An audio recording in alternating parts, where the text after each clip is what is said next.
and had suggested they take a mini break, which turned into an actual break of both their relationship and Quinn's heart. But it had been almost 9 years since he'd left. They'd been kids, and that kind of stuff happened all the time. Since then, he hadn't made it home a lot, and had run into her only a handful of times. In fact, he probably hadn't seen her in over a year. But he'd thought of her, often, and repeatedly wondered if he'd made the right choice by picking the fame and celebrity of his career and letting go of her. Sometimes those summer days spent with Quinn seemed like yesterday, but really, so much had happened in both of their lives that it felt like a lifetime ago. Surely she'd softened a little toward him in all that time. "Let me offer you a lift." The dirt road they were on led to both of their families' neighboring ranches. "No, thanks.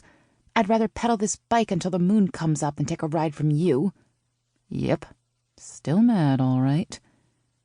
Nothing he could do if she wanted to keep the grudge fest going. Except he was tired of the grudge. Tired of them being enemies. She'd been the best friend he'd ever had, and right now he felt like he could use a friend. His pride had already been wounded. What was one more hit? At least he could say he tried. Although he didn't want it to seem like he was trying too hard, he did still have a little pride left, damn it. "Okay, sit yourself. It's not that hot out here." He squinted up at the bright Colorado sun, then eased off the brake, letting the car coast forward. "Wait!" She shifted from one booted foot to the other, the plastic pirate sword bouncing against her curvy hip. "Fine. I'll take a ride, but only because I'm desperate." "You? Desperate? I doubt it," he said with a chuckle. Putting the car in park, he left the engine running and made his way around the back of the car. He reached for the bike, but she was already fitting it into the back seat of the convertible. "I've got it." Her gaze traveled along the length of his body, coming to rest on his face, and her expression softened for the first time. "I heard about the fight and your injury." He froze, heat rushing to his cheeks and anger building in his gut. Of course she'd heard about the fight. It had made the nightly news, for Pete's sake.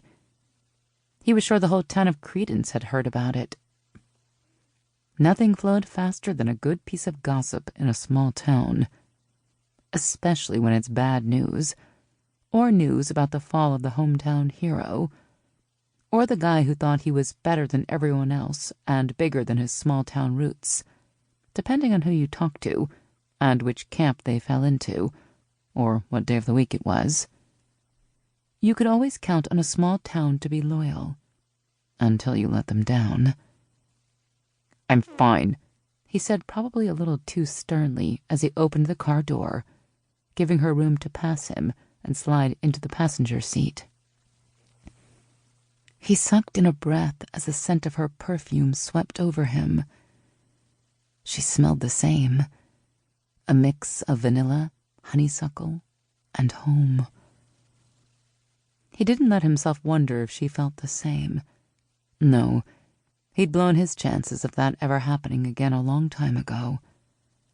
Still, he couldn't help but drop his gaze to her long, tanned legs, or notice the way her breasts spilled over the snug, corseted vest of the pirate costume. "So, what's with the outfit?" he asked as he slid into the driver's seat and put the car in gear.